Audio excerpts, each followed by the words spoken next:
Good day, good day, good day.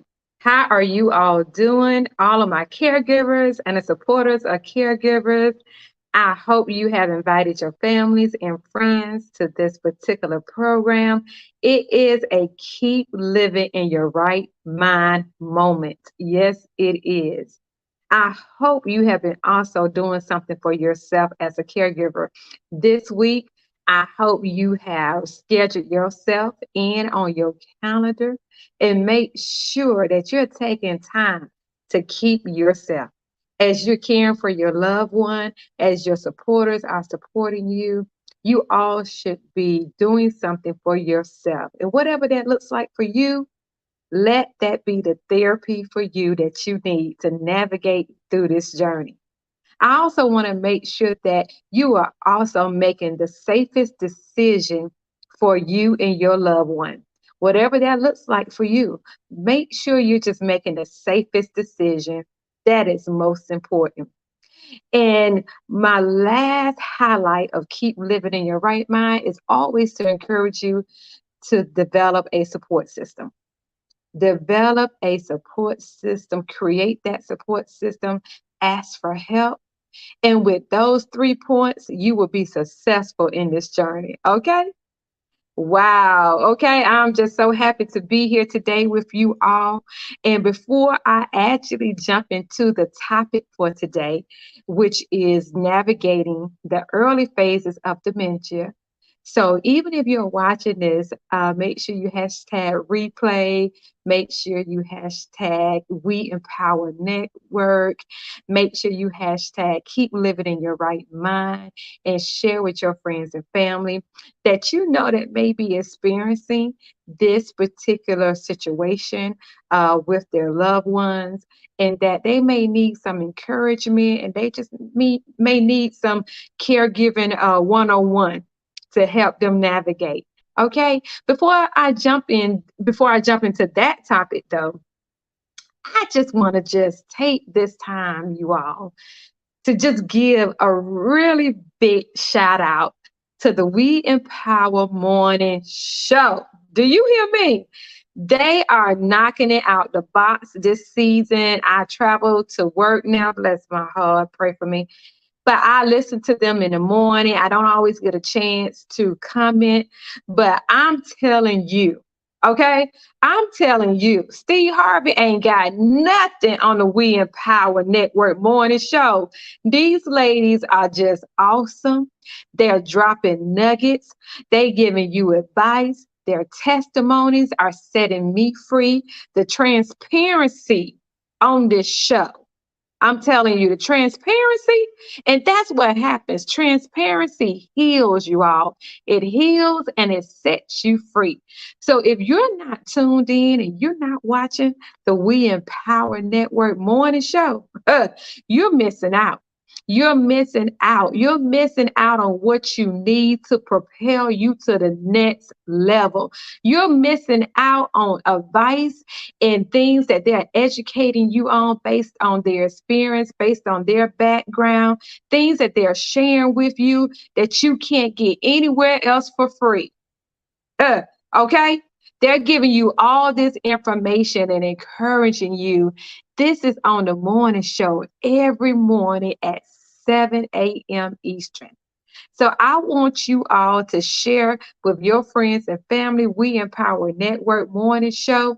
Get your coffee, get your tea, get your water, and join them in the morning because I'm telling you, they're doing something that's just outstanding for me. I don't care if it ain't for nobody else, but I'm getting what I need for myself.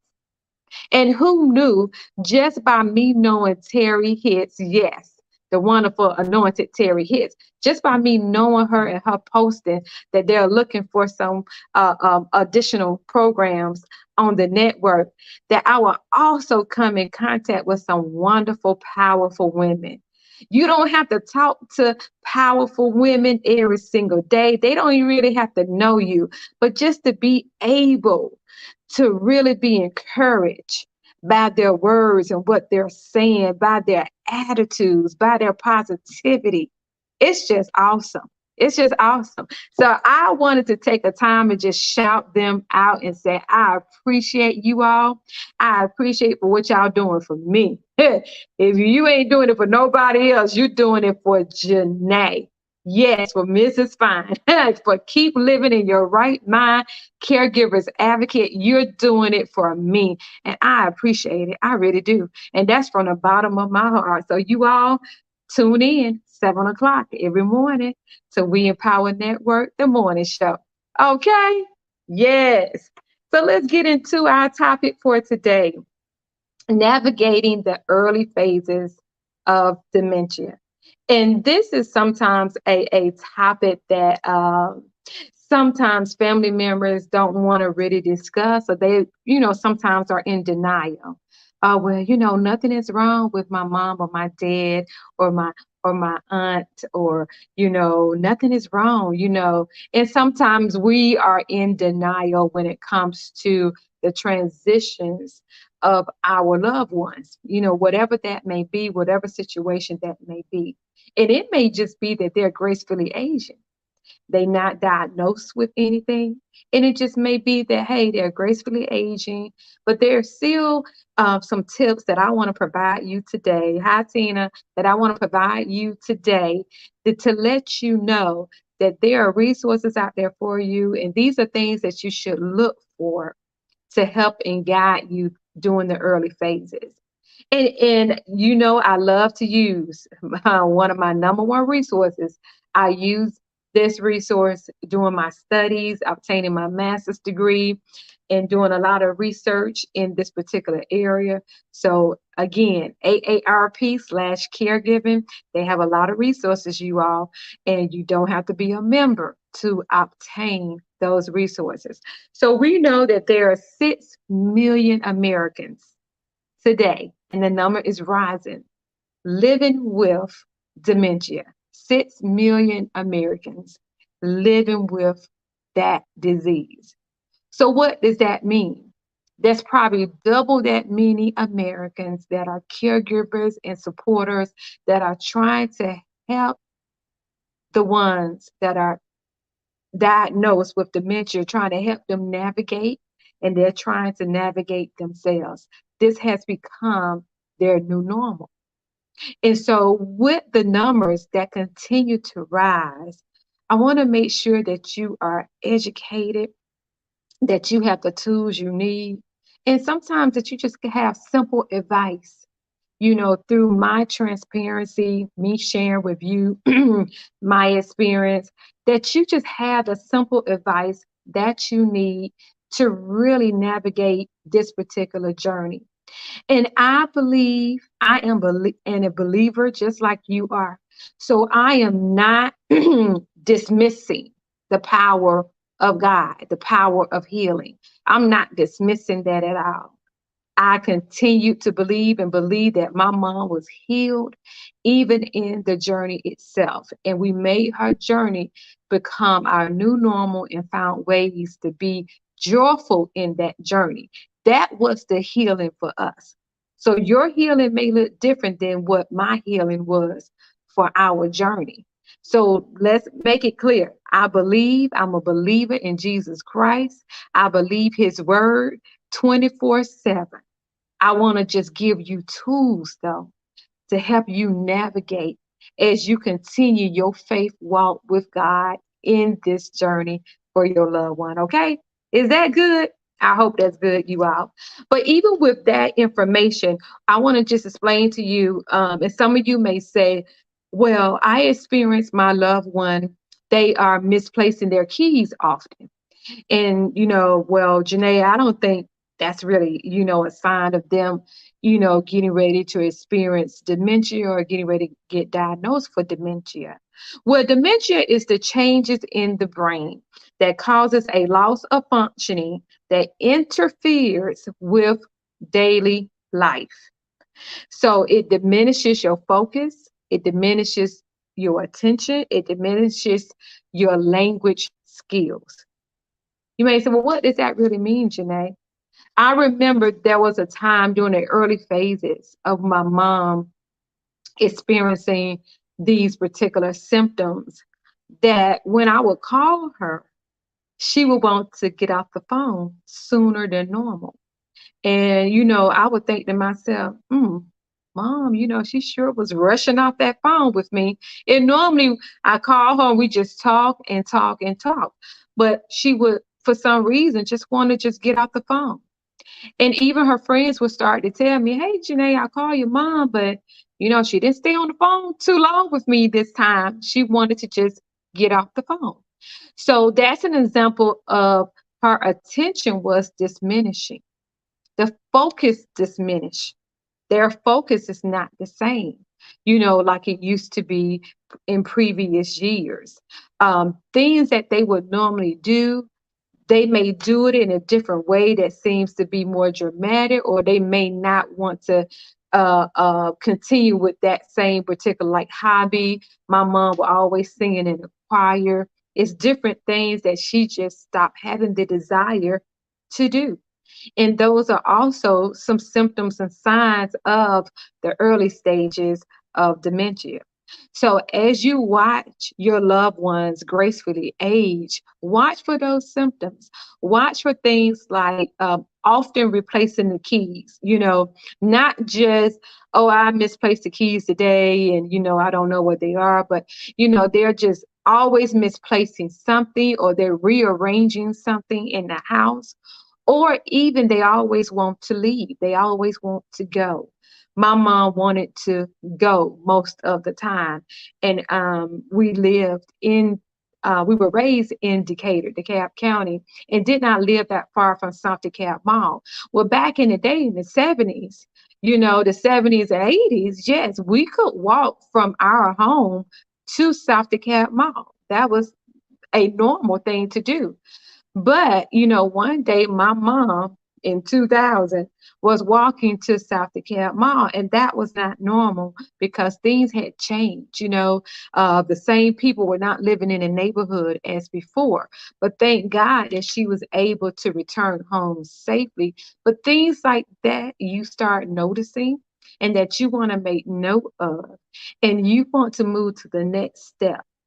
Go and make sure you make an appointment with her provider or their provider and start discussing what you're seeing at home. Don't stay in denial yourself because you just don't want to experience this with your loved one. Make sure you say, okay, let's make an appointment. Let's go to your provider. Let me explain to them what I am seeing, what I am noticing about you, and then let's get some help. Okay? Getting help, you all, is normal. It's not a bad thing. It doesn't mean you don't love your loved one. It doesn't mean you're giving up hope. It means you're making the best and safest decision for your loved one. So if you see different signs like that, make sure you're making a note of it and communicate it with your family. If you have siblings, if you have other family, her sisters or your parents, siblings, or your cousins, you need to communicate this with your family so that they will understand what's going on, what's happening, what does the transition really look like. So when you're at the next family event, they're not looking at your loved one or your parent like, well, what's going on with them? Why are they acting like that? Or why are they being so protective now of their parent? You need to communicate so everyone, even your children, everyone understands what is happening and what your parents are doing and transitioning to. That would be very helpful, you all. And when we come back, I'll give you some additional tips to help you navigate in this early stage of dementia. Okay? Hi, guys. It's Tina Wen, your host of the podcast, You See Me. I want you guys to stay encouraged, continue to come out and see me, and most importantly, see yourselves. Remember, the only way that you can truly enjoy life is to see other people so that you can enjoy the beauty of seeing yourself. Come join me Saturdays at 4 on the We Empowered Network. Thank you. Hey, hey, hey, how you guys doing? This is Regina Hutt, the wellness practitioner at Empower Mornings. Join me every Monday at noon to work out with Regina on One Network. Awesome, awesome. Yes, please make sure you tune in to those programs on We Empower Network. Some other examples and signs that you may notice of your loved one in the early phases of dementia is just putting items in places that they, do not belong. For instance, eggs. Eggs belong in the refrigerator. But if you see them, that now you go over to the home and you visit with them, and now the eggs are in the cabinet, then that's another sign. That's another alert that should go off and say, okay, wait a minute now. I know my parent wouldn't do this. I know they know where the eggs belong. But for some reason, when I come over, they continue to have the eggs in the cabinet. And that's another point of just making sure, even if your loved one um, is living you by themselves. Make sure you are visiting and someone continues to stop by often. Sometimes we get so busy in life as we continue to age ourselves and we have so many hats that we're wearing. And sometimes you may not get a chance to stop by mom's house or dad's house or your aunt's house often and check on them during the week. But I would say make that a habit. Get with your support system that you're creating. And if you can't stop by, then have somebody else stop by. Yes, being attentive is most crucial, Tina. You are right. It is. Because the moment that you say, oh, I was over mom's house Sunday for dinner and I haven't been back over there since Wednesday, since Sunday, and now it's Wednesday, but I've been talking to her on the phone and she sounds good. And that may be true. But maybe she's doing stuff in the house, outside the house, that is just not normal. And that's something that you need to put your eyes on, something that you may need to also make sure that your neighbors are aware that, hey, if I notice my parents, sort of doing things different, can you also be my eyes to watch out for them, until you can determine what your new normal is going to be, how you're going to get them to a safe place. If you're moving them in with you, what does that transition look like for you? And another way you can do that is by installing cameras. And you may say, okay, well, hey, they're going to see me installing these cameras and they're going to feel like I'm invading their privacy. And you just have to communicate and explain that, hey, this is for your safety.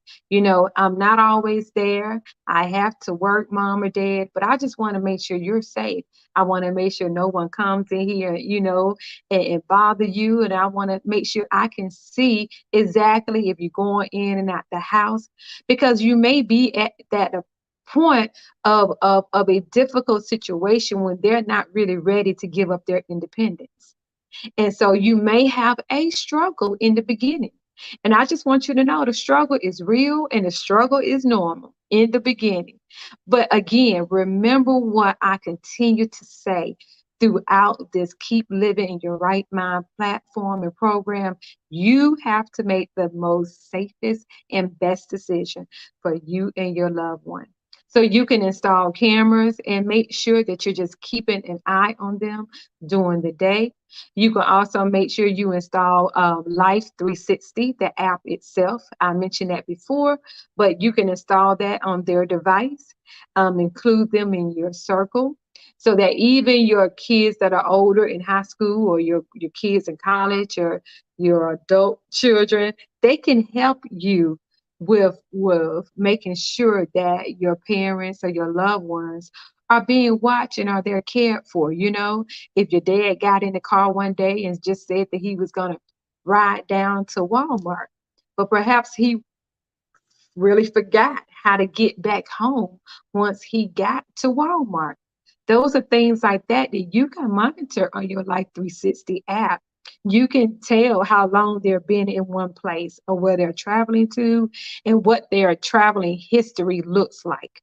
So those are things that I really advise that you do and you really work with your family. You may need to have a family meeting to start talking about things that you're noticing. And what you cannot do is diminish or dismiss what is happening.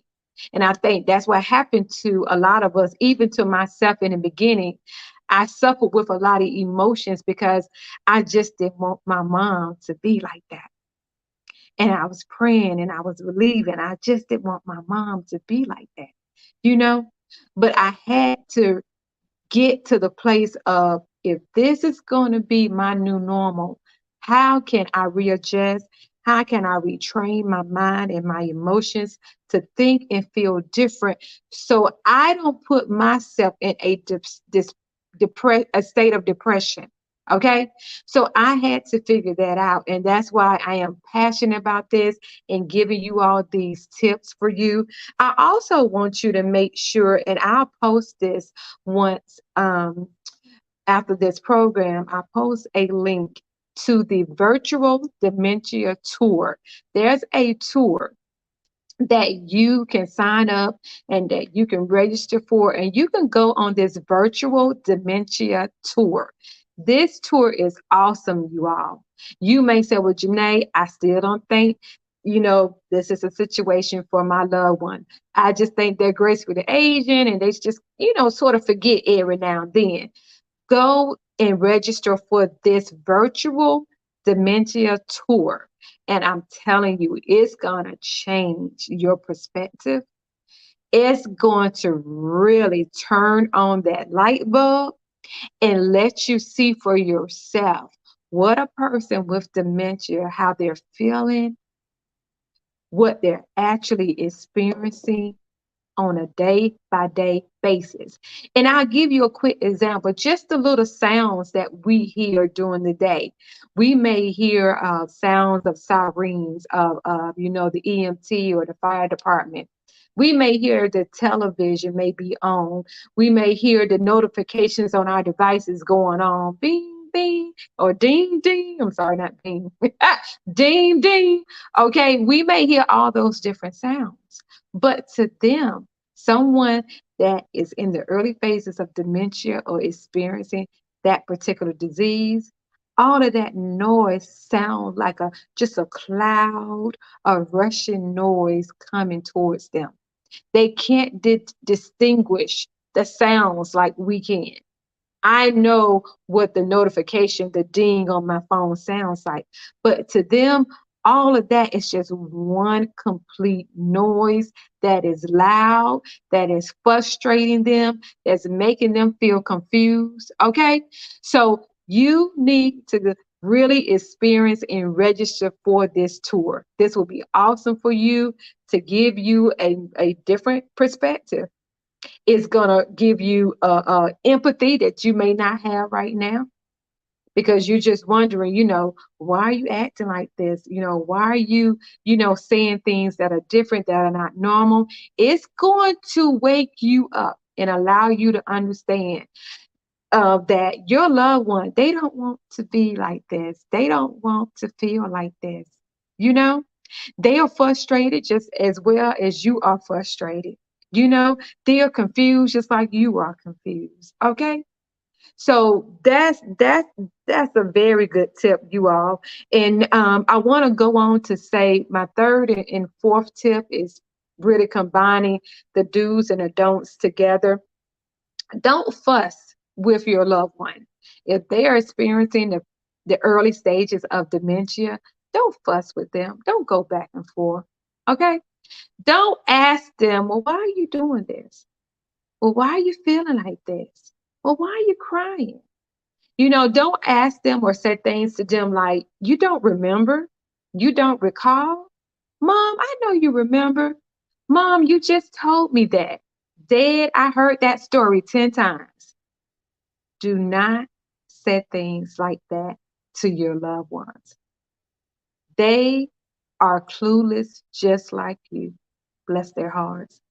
They are having a mental breakdown, a struggle, just like you. They don't understand why they're feeling the way that they're feeling. They just know that they are different and they're trying to make themselves feel right. They're trying to make it right with themselves on the inside. But here you go with all your questions. Well, why are you acting like that? Well, why you ask me that again? Don't feel like that. Don't diminish their emotions. Don't dismiss how they're feeling because you don't want anyone to dismiss how you're going to feel and how you're going to continue to feel in this journey. Apply respect. Remember that they're your loved one, whether it's your mom, your dad, your brother, your sister, your aunt. Respect them, even in this journey, even on days when it get difficult, even when you don't understand why. How could my intelligent mom act like this? Why is she crying all the time? Why is she crying all the time? Why she can't remember? Respect them because they want to remember. They want to feel normal again. But this is the process, and this is becoming the new normal that you got to figure out what's going to be the best, safest way for you all to navigate this journey together. Okay. I also want to let you know some of the additional do's that you should do. Safety locks are important. Well, I don't want to lock my mom in the house or my dad in the house, but safety locks on the doors, safety locks on the cabinets. Again, I mentioned this before. Again, their cognitive skills are impaired. So you cutting an apple is not the same as how they cut the apple in the past. So leaving sharp objects out is not a good thing to do. A lot of dementia patients experience violent thoughts. They do. And so I did not experience that. We did not experience that. But I'm just explaining to you that is what happens sometimes. Okay. So you have to remember those sharp objects, things that can be used as a weapon, you need to remove those things. Okay. I really advise that you do that. You need to really consult with your physician. You need to get with your physician. You need to get a diagnosis or testing done. And then you need to ask them while you're at that doctor's appointment, you have paid your copay or used their particular benefits. It is your right to ask for additional services and resources while you're at that appointment. And I just want to let you know and give you some reassurance that wherever your loved one is at during this phase of dementia, wherever they at, some days my mom, may have thought she was in Hawaii. I don't know. But you know what? I was in Hawaii right there with her. Hey, halua, halua, hey, all of that. I was right there with her. Okay. So wherever she's at here, I want you to start practicing to be in that same place in that same moment with them. No need to tell them right from wrong, you all. No need to try to explain to them right from wrong, okay? That is just null and void going forward, okay? So you have to remember they are just as frustrated as you, but you find out the resources, you find the help that you need to navigate this journey, and you will be successful. You're going to have moments where you just want to scream, and I advise you to just scream. You're going to have moments where you just want to get in your car and drive. Get in your car and drive. Cry it out. Release it. Whatever you need to do. But at the end of the day, get you the right resources that you need. Ask questions with their physicians. Get them the help that they need. Create you a support system and take care of yourself all at the same time. I hope this has been helpful for you. Please share it with your fans. Your fans, with your family and friends, and keep living in your right mind. Talk to you soon.